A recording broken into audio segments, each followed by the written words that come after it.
4.4 का आपका टॉपिक है कनकेविटी एंड कर्व स्केचिंग।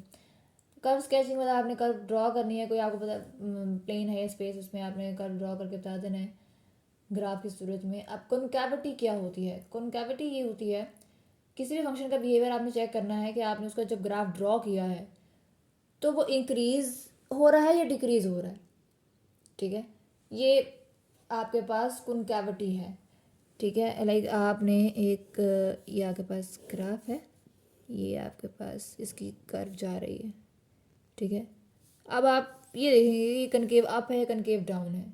अब क्या होगी, आपके पास ये इंक्रीज हो रहा है, ऐसा ही है, ऊपर जा रहा है इधर से भी, तो आपके पास ये क्या है, कनकेव अप।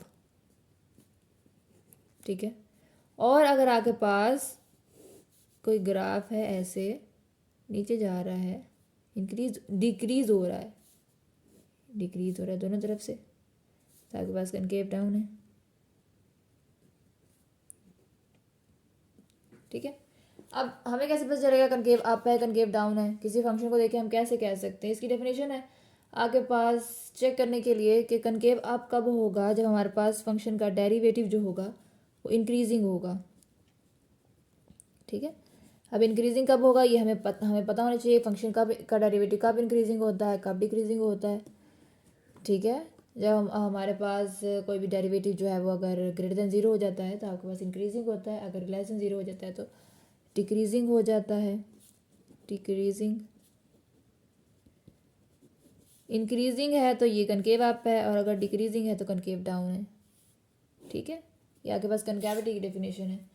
उसके बाद आपके पास कनकेविटी चेक करने के लिए आपके पास सेकंड डेरिवेटिव टेस्ट भी है। आपने फर्स्ट डेरिवेटिव टेस्ट कब अप्लाई किया था? जब हमें लोकल एक्सट्रीमा फाइंड करना था, तो हम फर्स्ट डेरिवेटिव टेस्ट अप्लाई करके लोकल एक्सट्रीमा का देख सकते हैं।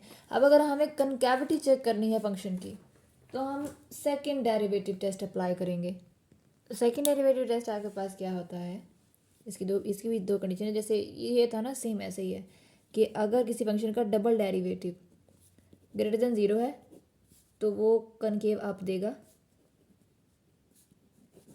और अगर किसी फंक्शन का double derivative less than zero है तो आपके पास वो कनकेव डाउन देगा। मतलब आप ग्राफिकली तो चेक कर सकते हैं कि आप किसी भी फंक्शन का ग्राफ ड्रॉ करके बता दें कनकेव अप है या डाउन है, वो तो देखने से पता चल जाएगा ना।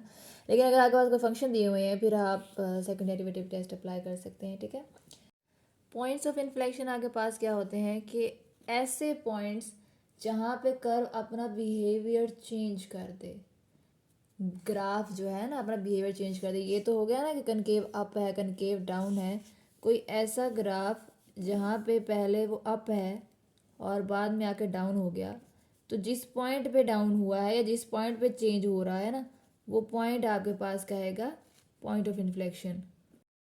सही है, मतलब आपके पास ऐसा पॉइंट जहाँ पर आपका कर्व बिहेव चेंज कर दिया आपको, या अगर कनकेव डाउन चल रही थी तो आपके पास अप हो गई है, अगर अप थी तो आपके पास डाउन हो गई है।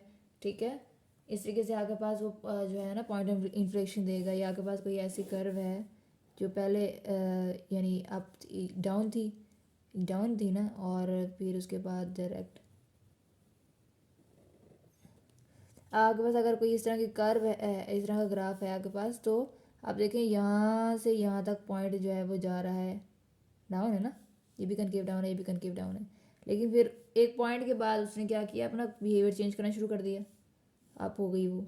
सही है, तो जो ये वाला पॉइंट है आपके पास वो इन्फ्लेक्शन पॉइंट कहलाएगा। इसी तरह किसी भी कर्व के लिए आप इन्फ्लेक्शन पॉइंट फाइंड कर सकते हैं। इन्फ्लेक्शन पॉइंट को आप ऐसे डिफाइन कर सकते हैं, आप पॉइंट वेयर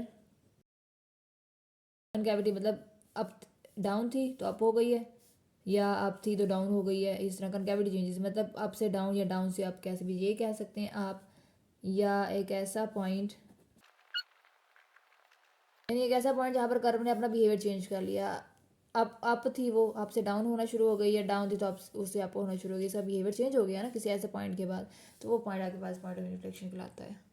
अब इस बात में थोड़ा सा मैं इजाफा ये करती चलूँ कि पॉइंट ऑफ इन्फ्लेक्शन की ये डेफिनेशंस भी हैं, और पॉइंट ऑफ इन्फ्लेक्शन उसको भी कहते हैं कि जो भी पॉइंट है ना, आपको लेट्स सपोज आप इसको ए का नाम दे दें, ए ये कोई पॉइंट है, तो अगर आप उसको डबल डेरिवेटिव किसी फंक्शन के डबल डेरिवेटिव में पुट करें, यानी एक्स इक्वल टू सी ले लें, तो आपके पास क्या होगा, F double prime of C is equal to zero आएगा।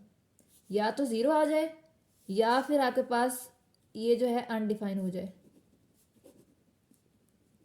अनडिफाइन हो जाए, या आपकी बुक में जो वर्ड लिखा हुआ फेल टू एग्जिस्ट, ठीक है, या डजेंट एग्जिस्ट, ठीक है, डी एन ई मतलब डज नॉट एग्जिस्ट। तो आपके पास या तो ज़ीरो हो जाए या फिर अनडिफाइन हो जाए, ऐसा पॉइंट जिसपे फंक्शन का डबल डेरिवेटिव आपके पास ये कंडीशन से, तो वो पॉइंट ऑफ इन्फ्लेक्शन कहलाता है, ठीक है।